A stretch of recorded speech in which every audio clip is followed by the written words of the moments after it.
오늘 이 시간에는 로마서 강의 6번째 시간으로 유대인들의 착각이라는 제목으로 함께 은혜를 나누기를 원합니다. 여러분, 우리나라 속담 가운데 빛 좋은 게살구라는 말이 있습니다. 무슨 뜻인가요? 금만 번지르르 하고 그에 걸맞는 알찬 내용이나 실속이 없는 것을 말합니다. 한마디로 말해서 말과 행동이 다른 사람을 빗대어서 하는 말입니다. 그런데 오늘날 참으로 안타까운 사실은 세상 사람들이 믿음 생활하는 우리 그리스도인들을 향하여 때로는 빗고 와서 할 때 말이 종종 이 말이다 라고 하는 것입니다. 그러므로 믿음 생활하는 저와 여러분은 말과 그리고 행동이 일치하는 내용이 알차고 실속 있는 참된 그리스도인의 모습으로 살아가시기를 예수님의 이름으로 축원드립니다. 오늘 우리가 함께 읽은 본문의 말씀은 스스로를 자랑하고 특권의식에 사로잡혀 있는 유대인들의 착각, 그들의 잘못이 무엇인가에 관하여 기록해 놓은 본문의 말씀입니다. 사실 여러분, 유대인들은 다른 이방 민족들에 비하여서 하나님께로부터 큰 은혜와 특권을 받았습니다. 여러분, 이거는 누구도 부인할 수 없는 일입니다.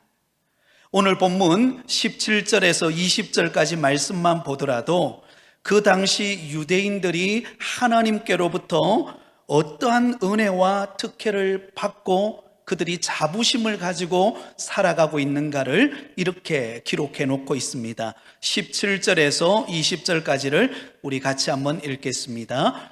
유대인이라 불리는 내가 율법을 의지하며 하나님을 자랑하며 율법의 교훈을 받아 하나님의 뜻을 알고 지극히 선한 것을 분간하며 그 이후에도 있는데 같이 읽습니다. 맹인의 길을 인도하는 자요 어둠에 있는 자의 빛이요 율법에 있는 지식과 진리의 모본을 가진 자로서 어리석은 자의 교사요 어린아이의 선생이라고 스스로 믿으니. 여러분, 이 당시 유대인들은요 하나님께로부터 큰 은혜와 특혜를 받았다고 자부심을 가지고 있었습니다. 먼저 유대인들은 율법을 의지하고 하나님을 자랑했습니다. 여러분, 하나님께서 유대인들에게 율법을 주셔서 선택받은 하나님의 백성들이 어떻게 살아야 하는가를 가르쳐 주셨습니다. 그 대표적인 율법이 바로 우리가 잘 알고 있는 십계명이죠. 그리고 유대인들은 하나님을 늘 자랑했습니다. 여러분, 유대인들은 자신들을 일컬어서 아브라함과 이삭과 야곱의 자손들이다 이렇게 생각했습니다. 그래서 늘 고백할 때마다 그들은 아브라함의 하나님, 이삭의 하나님, 야곱의 하나님 이렇게 소개하면서 하나님을 자랑했습니다.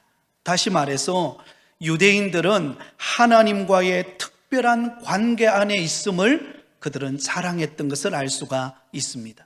그것뿐만이 아닙니다. 유대인들은 율법의 가르침의 교훈을 받아서 하나님의 뜻을 알고 지극히 선한 것을 분별하는 은혜를 입었습니다. 여러분, 당시 이방 민족들과 달리 유대인들은 구약의 선지자들을 통해 율법의 교훈을 직접 전해 들었습니다. 그래서 유대인들처럼 하나님의 말씀을 풍성하게 전달받은 민족은 없습니다. 여러분, 이것은 마치 바다를 항해하는 배에 항로, 방향을 제시하는 나침판이 있듯이 인생의 길에서 하나님의 뜻을 분별하고 올바른 방향으로 가도록 하는 나침판과 같은 그런 율법이 유대인들에게 주어졌다라는 것입니다. 그러니 여러분, 이방인들과 달리 율법 안에 있는 지식과 진리의 모본을 가진 자들이 누구입니까? 유대인들입니다. 자, 그런 면에서 볼 때 여러분, 정말 하나님께서 유대인들에게 베푸신 은혜, 그것은 특별하다고 말할 수 있습니다. 그들이 받은 은혜, 그들이 누리는 특권, 네, 그들에게 존재합니다. 하나님은 유대인들에게 은혜 받을 수 있는 환경을 활짝 열어놓으셨습니다. 이보다 더 좋을 수 없는 그런 환경을 그들에게 열어주셨다라는 것입니다. 사랑하는 여러분, 이것은 마치 오늘날 무엇으로 이야기를 해볼 수 있을까요? 믿음의 가정 안에서 태어난 모태신앙을 가진 자녀가 누리는 복과 같다고 말할 수 있을 것입니다. 아마 이 자리에 예배드리는 우리 성도님들 가운데 모태신앙으로 그동안 믿음 생활하며 성장해 오신 분들이 많이 계실 것입니다. 여러분, 모태신앙을 가진 분들은 어떤 은혜와 특권을 누리게 됩니까? 태어나자마자부터 여러분 부모의 기도 가운데 자녀가 태어납니다.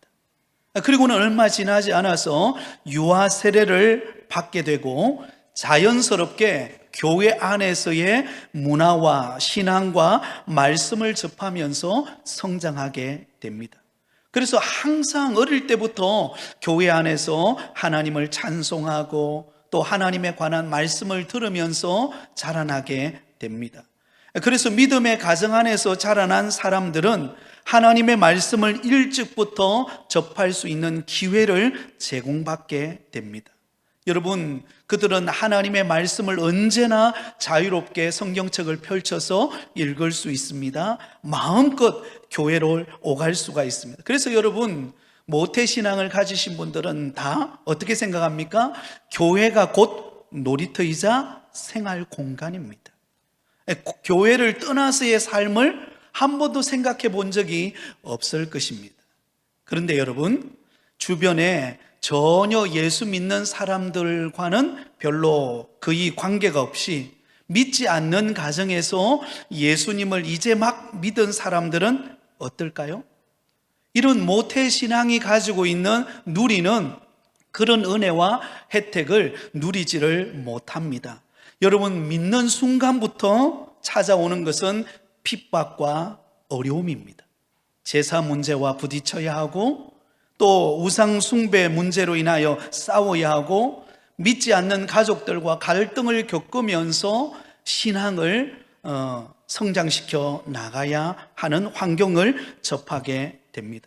저의 경우가 그러했습니다.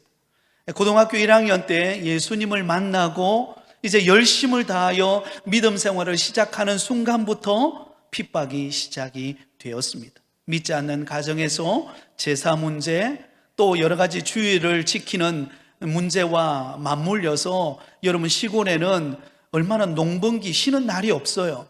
그래서 주일이 되면 또 여러 가지 바쁜 농번기 시절에 또 일을 하러 나가야 되는 여러 가지 환경 속에서 주의를 지키고 믿음 생활한다는 거 쉬운 일이 아니었습니다. 그래서 늘 저의 마음속에는 이 모태신앙을 가진 분들이 그렇게 부러울 수가 없었습니다. 제가 신대원 다닐 때 저와 함께 그 신대원을 오가고 했던 그런 목사님 중에, 동기 목사님 중에 아주 친한 목사님이 계십니다. 그 목사님은 믿는 믿음의 가정의 4대째 신앙의 집안에서 태어났어요. 그리고 그의 그 4대째 맨 위에 할아버지가 주기철 목사님과 함께 믿음 생활했던 그런 분이셨습니다. 그러니 여러분, 이 친구의 그 4대째 믿어오는 신앙의 그 간증들이 얼마나 많겠습니까? 그래서 가끔씩 자기 그 할아버지 그 믿음 생활했던 이야기를 들으면 그렇게 감동이 되고 또 부럽기도 하고, 야, 참 이 믿음의 가정에서 자라고 신앙생활 한다는 것이 얼마나 큰 축복인가. 여러분, 그런 바람이 있었습니다. 그래서 저는 제가 처음 예수님을 믿었기 때문에 하나님 앞에 기도하면서, 하나님, 제가 배우자를 얻을 때는 믿음의 가정의 배우자를 얻게 해주세요. 그렇게 기도했는데 저희 아내를 그렇게 믿음의 4대째 집안인 믿음의 가정의 아내를 만나게 되었습니다. 여러분, 모태신앙을 가지고 신앙생활 한다는 것, 여러분, 이것은 큰 은혜요 특권임을 기억하실 수 있기를 바랍니다. 근데 여러분, 그렇다고 내가 모태신앙으로 태어났다고 그냥 저절로 나의 신앙이 좋아질 것이다? 그것은 여러분 착각입니다. 왜 그렇습니까? 여러분, 우리가 모태신앙을 가지고 태어났지만 그러나 받은 은혜에 걸맞는 주님과의 인격적인 만남을 매일같이 누리지 않는다면 그 은혜는요, 소멸되어질 수밖에 없기 때문에 그렇습니다. 그러므로 하나님을 잘 섬길 수 있는 그런 환경 속에서 은혜를 받은 여러분들은 더욱더 하나님의 은혜를 사모하고 주님과 인격적인 만남 속에서 신앙의 성숙이 이루어져 가시기를 예수님의 이름으로 축원드립니다. 또한 이 자리에 예배드리는 성도님들 가운데 저와 같이 처음 예수님을 믿고 개척자 신앙을 가지고 여러 가지 어려운 여건 속에서 핍박 가운데서 믿음 생활하고 계신 분들이 계시다면 용기를 잃지 마시길 바랍니다. 왜냐하면 저와 여러분이 여러분의 가정의 믿음의 바로 조상이 되기 때문입니다. 저와 여러분의 그 눈물과 기도와 헌신을 통하여 우리 자녀들이 믿음 안에 견고하게 세워지는 은혜를 받게 되어질 줄 믿습니다.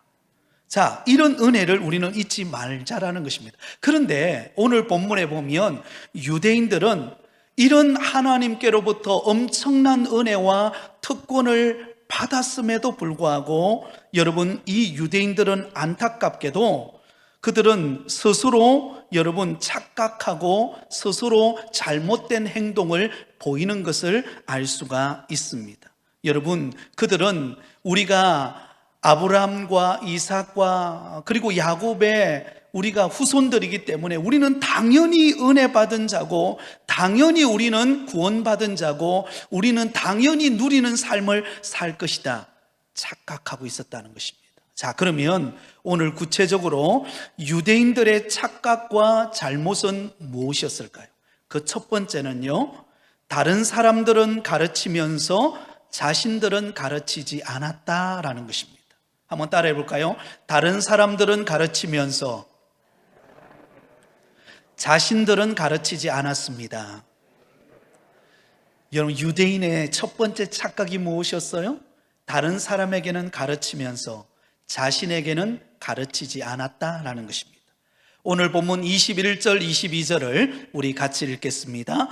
그러면 다른 사람을 가르치는 내가 내 자신은 가르치지 아니하느냐? 도둑질하지 말라 선포하는 내가 도둑질하느냐? 간음하지 말라 말하는 내가 간음하느냐? 우상을 가증히 여기는 내가 신전 물건을 도둑질하느냐? 여러분, 이 당시 유대인들은 겉으로 볼 때는요, 율법을 거의 완벽하게 지키는 너무나 신앙 좋은 사람으로 보여졌습니다. 하지만 안타깝게도 유대인들은 밖으로 드러나지 않는 그들의 내면의 모습, 한꺼풀을 벗겨 보면은요, 그 속에는 그들은요, 그들의 속에, 삶 속에 여전히 죄악으로 가득 차 있는 그들의 모습이 덜추어지게 되었다는 것입니다. 유대인들의 착각과 잘못이 무엇이었습니까? 다른 사람들은 잘 가르치면서 정작 자신은 가르치지 않았다라는 것입니다. 외식적이고 바로 위선적인 삶을 살았던 것을 볼 수가 있습니다. 여러분, 생각해 보세요. 다른 사람에게 잘 가르치기는 잘하는데 그 사람의 행동 속에서는 전혀 그렇지 못한 모습이 나타난다. 설득력이 있을까요? 그것은 전혀 영향력을 끼치지 못하고 말뿐일 것입니다. 마치 여러분 이와 같습니다. 우리가 바둑이나 장기를 두다 보면은요, 그 바둑과 장기를 두는 옆에 보면 훈수를 두는 사람들이 있습니다. 그런데 실제로 바둑을 두다 보면 옆에서 훈수를 두는 사람들이 더 말이 많아요. 이쪽으로 바둑을 두라 그러고 저쪽으로 장기를 두라 그러면서 그렇게 막 훈수를 둡니다. 그런데 실제로 그 훈수 두는 사람에게 바둑을 두거나 장기를 두어보라 그러면은요, 실제로 실력은 절반도 되지 않는 경우들이 너무나 많다는 것입니다. 제가 어릴 때에 냇가나 또 그리고 이렇게 도랑에 가보면 주로 그곳에서 물고기들을 많이 잡았습니다. 또랑을 막아놓고 양쪽 편을 막아놓고 그리고 물을 퍼내고는 그 안에 보면 붕어라든지 미꾸라지라든지 다양한 그런 물고기들이 있습니다. 그러면 그곳에 들어가서 흙탕물에서 그 물고기들을 잡습니다. 그러면 그 도랑 곁에서 그 모습을 구경하는 친구들이 있어요. 그러면 그 도랑 안에 들어가서 물고기를 잡는 사람보다도 도랑이 밖에서 물고기를 지켜보는 사람이 훨씬 더 잘 보입니다. 그래서 오른편에 있다, 왼편에 있다 라고 이야기하면서 고기를 잡으라고 그렇게 말합니다. 쉽게 잘 잡히지가 않아요. 근데 막상 그 친구에게 들어와서 고기를 잡아보라 그러면요, 잘 못 잡습니다. 여러분, 이와 마찬가지입니다. 여러분, 남의 실수와 남의 허점은 참 잘 보입니다. 그런데 정작 변화되어야 될 나 자신의 실수와 허점과 나의 약한 부분들은 잘 보이지를 않아요. 이게 문제인 것입니다. 여러분, 예수님께서 산상수훈을 통하여 마태복음 7장 3절에 보면 이렇게 말씀하고 있습니다. 같이 읽겠습니다. 시작. 어찌하여 형제의 눈 속에 있는 티는 보고 내 눈 속에 있는 들보는 깨닫지 못하느냐. 여러분, 다른 사람의 눈 속에 있는 티, 다른 사람의 허물, 다른 사람의 잘못, 다른 사람의 약점은 잘 보입니다. 그런데 정작 자신 속에 있는 그 들보와 같은 커다란 그런 허물과 잘못과 그런 바르지 못한 삶에 대하여서는 돌이키지 아니하고 다른 사람의 허물과 잘못만을 지적하고 있다면 그것은 여러분 문제가 된다라는 것입니다. 오늘 본문은 이 유대인들의 첫 번째 잘못이 바로 여기에 있다라는 것입니다. 이방인들에게 잘 가르칩니다. 다른 사람에게 신앙 좋은 모습을 잘 보여줍니다. 그러나 실상은 그들 안에 자신에게는 적용하지 않는 그런 결과를 가져오게 되었다는 것입니다. 그래서 오늘 보면 21절, 22절에 보면 당시 유대인들의 잘못에 대하여 몇 가지 예를 듭니다. 가장 먼저 든 예는 바로 도둑질하는 것과 연관이 있습니다. 도둑질하지 말라 선포하는 내가 도둑질하느냐. 자, 여러분, 유대인들은 분명히 이 율법으로 요약되어져 있는 10계명 가운데 제8계명이 무엇입니까? 도둑질하지 말라라는 계명이 제8계명이죠. 그래서 유대인들은 어떻게 생각했는가 하면 남의 것을 직접 훔치지 않으면 나는 도둑질하지 않는 사람이다, 이렇게 생각했다라는 것입니다. 물론 여러분, 남의 것을 훔치지 않는 것, 직접 훔치지 않는 것은 도둑질한 것 아니죠. 그런데 여러분, 더 중요한 것은요, 남의 물건을 여러분 훔친 것이 없다 할지라도 실제로 살아가면서 다른 사람과 거래를 한다거나 무역을 하거나 상업의 일을 할 때에 부당한 폭리를 취하는 것, 그건 역시 뭘까요? 도둑질이라는 것입니다. 여러분, 예수님께서 예루살렘으로 들어가셨을 때 무슨 일이 벌어집니까?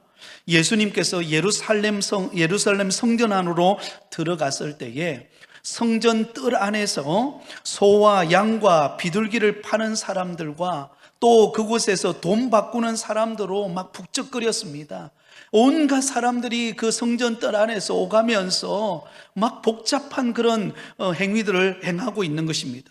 그러자 갑자기 예수님께서 노끈을 들어서 채찍을 만드시고는 그곳에 있던 양과 소들을 다 성전 안에서 내쫓습니다. 그리고는 돈 바꾸는 사람들의 그 돈을 쏟아버리면서 상을 엎어버립니다. 여러분, 그렇게 인자하고 온용하셨던 예수님께서 왜 성전을 청결하게 하셨을까요? 예수님의 하신 말씀 속에 힌트가 있습니다. 예수님께서 그렇게 하시고 난 다음에 이렇게 말씀합니다. 내 집은 기도하는 집이라 일컬음을 받으리라 하였거늘 강도의 소굴로 만드는도다. 여러분, 정말로 여러분 예루살렘 성전에 오는 사람들은 어떤 사람들입니까? 자신의 지난날의 과거의 죄를 자복하면서 하나님 앞에 나와서 정말로 제사를 드리면서 그들의 잘못을 돌이키고 하나님 앞에 거룩함으로 회복하기 위하여 성전에 왔는데 그것을 이용해 가지고 맥갑절에 돈을 더 이득을 취하면서 소와 양을 팔고 또 그곳에서 성전세를 바꾸면서 거기서 이득을 취하고 하는 이런 유대인들의 잘못된 행위들을 지금 예수님께서 지적하고 있는 것입니다. 그것이 바로 도둑질하는 것과 같다라는 것입니다. 겉으로 볼 때는 하나님 잘 섬기는 것처럼 보이지만 실제로 그들의 삶 속에는 강도의 소굴과 같이 행하는 그들의 모습, 여러분, 이 모습은 우리의 모습일 수 있다는 것을 돌이켜 보아야 합니다. 겉으로는 하나님을 잘 섬기는 것처럼 보이지만 우리의 내면 속에 나의 이기적인 욕심으로 가득 채워져 있는 마음들이 있다면 우리가 주님 앞에 이 시간에 내려놓는 은혜가 있기를 바랍니다. 또한 이어서 간음하는 것에 대해서 이렇게 말합니다. 간음하지 말라 말하는 내가 간음하느냐. 여러분, 이것은 10계명의 제7계명에 해당되죠. 간음하지 말라. 그런데 예수님께서는 우리가 일반적으로 유대인들은 어떻게 생각했습니까? 직접 어떤 여인을 취하여 간음한 것만 간음에 해당한다라고 생각했습니다. 그런데 여러분, 예수님의 정의는 다릅니다. 산상수훈을 말씀하시면서 마태복음 5장 27절 28절에 이렇게 말씀하고 있습니다. 같이 읽겠습니다. 또 간음하지 말라 하였다는 것을 너희가 들었으나 나는 너희에게 이르노니 음욕을 품고 여자를 보는 자마다 마음에 이미 간음하였느니라. 여러분, 다른 여인을 취하여서 직접 부도덕한 행위를 행한 것도 간음에 해당합니다. 그러나 예수님이 말씀하시는 간음의 정의는요, 그 마음에 음욕을 품고 생각하는 것조차도 간음에 해당한다라고 말하고 있습니다. 자, 그런 측면에 본다면 여러분, 이 간음으로부터 자유할 수 있는 사람이 있겠어요? 예수님이 이 말씀을 하시는 의도는 무엇입니까? 자신을 살펴보라는 것입니다. 다른 사람의 잘못, 다른 사람의 허물을 지적하기는 좋아하지만 그 지적하는 만큼 나에 대하여서 나 자신은 남을 가르치기는 좋아하면서 나를 가르치지 않는 나 자신을 돌이켜보면서 나의 삶 속에도 적용해 보라는 것입니다. 또한 우상을 가증히 여기는 것에 대하여 이렇게 말합니다. 우상을 가증히 여기는 내가 신전 물건을 도둑질하느냐. 여러분, 유대인들은 율법대로 우상을 지극히 가증히 여겼습니다. 그런데 그 당시 무슨 일이 벌어졌습니까? 로마의 화폐가 데나리온인데요, 이 데나리온 안에는 로마 황제 가이사랴의 얼굴이 그려져 있습니다. 그리고는 그 밑에는 이런 글귀가 적혀져 있습니다. 존엄한 신의 존엄한 아들 디베리우스 가이사. 존엄한 신의 존엄한 아들 디베리우스의 가이사. 다시 말하면 유대인들은 이 화폐가 우상숭배적인 화폐라고 그렇게 생각했고, 그 로마 화폐를 만지는 것조차도 부정하다고 생각했습니다. 그러나 여러분, 겉으로는 부정하다 말했지만 그러나 뒷면에 있어서는, 뒷거래가 이루어지는 데 있어서는 어떻게 했습니까? 이방 신전에 몰래 들어가서 신사 물건을 훔치고는 유대인들은 그것을 이방인들에 내다 팔면서 그 로마 데나리온을 받아 숨겨두었다는 것입니다. 여러분, 그렇게 하는 행위 자체가 하나님 앞에 악한 행위요, 우상을 숭배하는 행위와 마찬가지라는 것입니다. 겉으로는 우리가 주님을 사랑한다고 하지만 실제로 주님보다도 돈과 명예와 권력을 더 사랑하는 행위, 그것이 우상이라는 것을 지적하고 있습니다. 그러므로 우리는 여러분, 다른 사람에게 가르치는 것도 잘해야 하지만 우리 자신이 그런 가르치는 만큼 나의 삶 속에 그대로 행하고 있는가를 우리는 살펴보아야 한다는 것입니다. 사도 바울은 달랐습니다. 유대인들과 달랐습니다. 고린도전서 9장 27절에 이렇게 말합니다. 내가 남에게 전파한 후에 자신이 도리어 버림을 당할까 두려워함이로다. 여러분, 사도 바울은 다른 사람들에게 복음을 전하고 다른 사람들에게 하나님의 말씀을 가르치면서 언제나 동시에 여러분 자기 자신에게 그 말씀을 적용하는 삶을 살았습니다. 다른 사람에게 가르치는 만큼 나에게도 가르치고 적용하는 삶을 살았습니다. 이것이 사도 바울의 겸손함과 위대함입니다.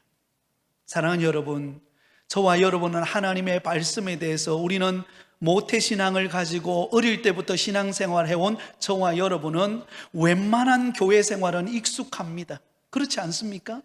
교회 안에서 여러분 우리는 교회 생활이 익숙하고 하나님의 말씀, 웬만한 말씀은 우리는 하도 많이 들어가지고요, 서로만 이야기하면 결론이 어떻게 날 것인가도 이미 다 알고 있습니다.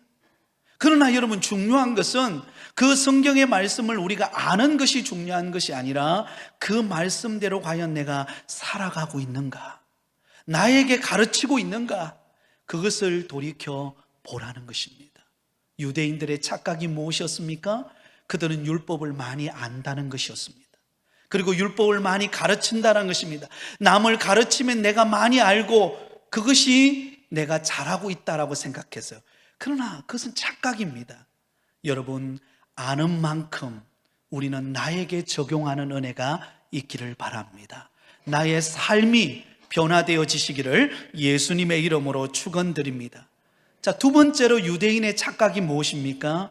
율법을 자랑만 하고 실천하지 않으면서 하나님의 이름을 욕되게 하는 것이었습니다. 여러분, 하나님의 이름을 욕되게 하는 것이었습니다. 23절, 24절을 우리 같이 읽도록 하겠습니다. 율법을 자랑하는 내가 율법을 범함으로 하나님을 욕되게 하느냐? 기록된 바와 같이 하나님의 이름이 너희 때문에 이방인 중에서 모독을 받는도다. 자, 여러분, 유대인들은 하나님께로부터 율법을 받은 것에 대한 자부심이 대단했습니다. 자, 그런데 여러분 생각해 보세요. 이 율법의 참된 정신은 무엇입니까? 하나님께서 유대인들에게 율법을 주셨는데요, 이 율법을 주신 율법의 핵심 키워드는 무엇입니까? 위로는 하나님을 사랑하고 아래로는 이웃을 사랑하라. 여러분, 율법의 핵심은 사랑에 있습니다. 아멘. 여러분, 율법의 가장 중요한 정신은요, 사랑이에요. 하나님을 향한 사랑이고 이웃을 향한 사랑입니다. 그런데 유대인들은 그 율법의 그 놀라운 정신, 하나님을 사랑하고 이웃을 사랑하라고 하는 그 정신은 잊어버리고 율법 자체만을 가진 것으로 인하여 그들은 자랑하며 우쭐대며 마치 하나님을 잘 섬기는 것처럼 그렇게 생각했다라는 것입니다. 여러분, 이것은 착각이었습니다. 결국은 율법을 자랑만 하던 유대인들은 어떻습니까? 하나님을 욕되게 하는 결과를 가져오게 되었던 것입니다. 그러므로 여러분, 입으로는 하나님을 가까이 하면서 입술로는 존경한다고 하면서 그 마음은 하나님으로부터 멀어져 있는 상태, 이것이 바로 유대인들의 삶의 모습이었다라고 하는 것입니다. 여러분, 우리는 겉과 속이 달라서는 안 될 줄 믿습니다. 여러분, 우리가 믿음 생활할 때에 우리는 거룩한 부담감이 필요합니다. 우리는 하나님의 말씀을 아는 만큼 그 말씀이 나의 삶 속에 적용되어서 말과 행동이 일치되므로 하나님을 기쁘시게 하는, 그래서 하나님의 영광이 드러나는 삶의 자리로 우리는 나아가는 신앙이 되어야 할 줄 믿습니다. 그런데 유대인들은요, 그 율법을 가지고 있는 것, 율법을 많이 아는 것, 그것으로 인하여 그들이 할 의무를 다했다라고 생각했습니다. 그런 유대인들을 향하여 우리 예수님께서 이렇게 말씀하십니다. 마태복음 23장 27절, 우리 화면을 보고 같이 읽겠습니다. 시작. 화 있을진적 외식하는 서기관들과 바리새인들이여, 회칠한 무덤 같으니 겉으로는 아름답게 보이나 그 안에는 죽은 사람의 뼈와 모든 더러운 것이 가득하도다. 여러분, 서기관들과 바리새인들, 그 당시에 여러분 겉으로 보여지는 그들의 모습은요, 대단한 신앙생활이었습니다. 여러분, 누가 이 서기관들과 바리새인들의 열심을 따라갈 수 있을까요? 아무도 우리는 그렇지 못할 것입니다. 그런데 그들은요, 겉으로 드러나는 그들의 모습과 진정으로 그들의 삶의 모습은 달랐다라는 것입니다. 그러므로 여러분, 우리는 우리의 삶을 통하여서 하나님의 영광을 드러내는 그런 삶의 모습이 되시기를 바랍니다. 여러분, 성 프란시스의 일화 중에 이런 이야기가 있습니다. 어느 날 성 프란시스가 자기 제자들을 데리고 마을로 가면서 오늘 그 마을에 들러서 내가 하나님의 말씀을 전하고 설교해야 되겠다, 그렇게 말하고는 그 마을을 들르게 되었습니다. 그런데 여러분, 이 성 프란시스가 제자들을 데리고 그 마을을 한 바퀴 빙 돌고는 그냥 돌아오는 거예요. 그래서 제자들이 하도 이상해가지고, 아니 선생님, 조금 전에 마을로 들어갈 때는 선생님이 말씀을 전하시고 복음을 전하기 위해 그 마을로 들어가려고 한 것 아닙니까? 그러자 이 성 프란시스가 이렇게 말했다고 합니다. 우리가 그 마을을 돌아다니고 있을 때 사람들은 우리의 행동과 우리의 걸음걸이와 우리의 몸가짐을 다 지켜보았습니다. 그것이 우리의 설교입니다. 사랑하는 여러분, 저와 여러분은 이미 예수 그리스도를 믿고 구원받은 하나님의 자녀들이 되어진 줄 믿습니다. 자, 그렇다면 우리의 신앙생활은요, 무엇으로 보여집니까? 말하는 것으로 인하여 보여지는 것 아닙니다. 우리의 삶의 행동 속에 드러납니다. 저와 여러분이 직장 안에서, 저와 여러분이 가정 안에서, 저와 여러분이 지나가는 우리의 일상적인 삶 속에서 우리가 예수 믿는 믿음의 모습을 통하여 세상 사람들은 우리의 모습을 보고, 아, 하나님을 잘 믿는 사람이구나, 아니면 예수님을 믿는다고 하는데 별 볼 일 없는 사람이구나, 이렇게 비춰지게 된다라고 하는 것입니다. 저도 음식점이나 아니면 또 헤어샵이나 아니면 길을 걸어가면은요, 사람들이 저를 알아봅니다. 이상해요.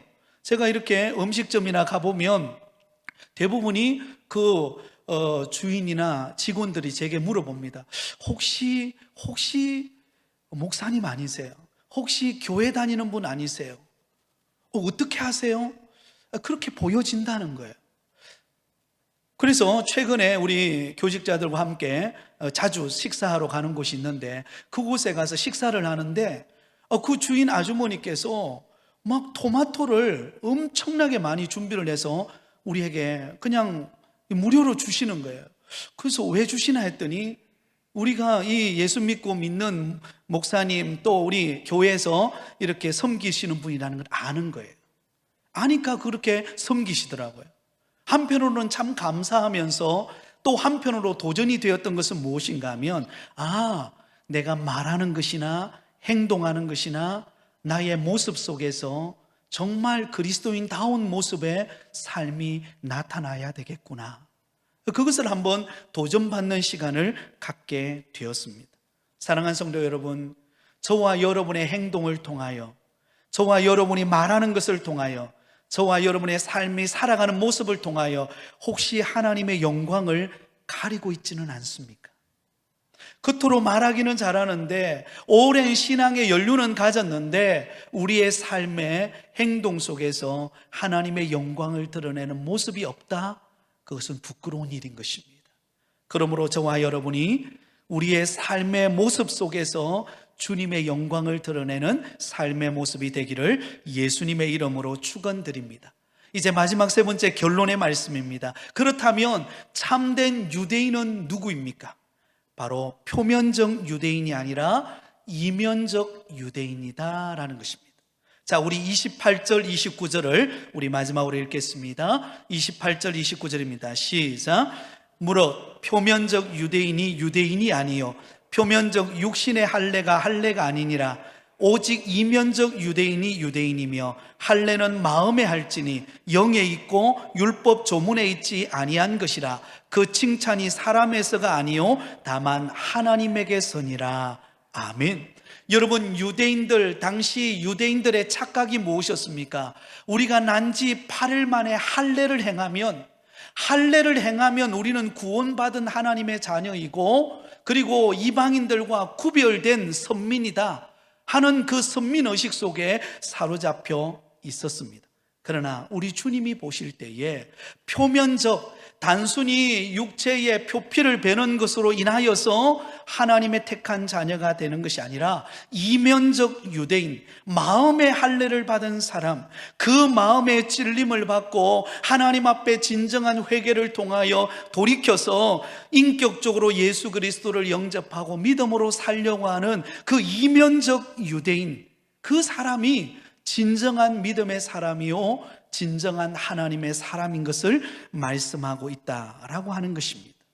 사랑하는 성도 여러분, 우리가 그토록은 화려하고 그토록은 우리가 오랜 신앙생활을 했다고 자랑할 수 있습니다. 그러나 더 중요한 것은요, 우리의 내면입니다. 우리의 마음속에 진정으로 예수 그리스도를 인격적으로 영접하고 진정으로 하나님의 말씀대로 살아가고자 하는 그러한 믿음의 걸음을 내어딛고 있다면 그 사람은 진정으로 하나님이 기뻐하시는 믿음의 자녀인 줄 믿습니다. 그러므로 저와 여러분이 이러한 믿음의 모습으로 살아가실 수 있기를 바랍니다. 이제 말씀을 맺으려고 합니다. 유대인의 착각, 그들의 잘못은 무엇이었습니까? 다른 사람은 가르치면서 자신에게는 가르치지 않았다라는 것입니다. 율법을 자랑하면서 실천하지 않으며 하나님을 욕되게 한 것이었습니다. 그러므로 참된 유대인은, 다시 말하면 참된 믿음의 사람은 겉으로 드러나는 사람이 아니라 그 내면이 진정으로 예수님을 인격적으로 만나고 그의 삶 속에 믿음의 삶, 믿음의 성도다운 삶의 모습이 드러나는 그리스도인, 그 사람이 진정한 믿음의 사람입니다. 저와 여러분이 이러한 믿음의 걸음을 걸어가시는 복된 걸음이 되시기를 예수님의 이름으로 축원드립니다.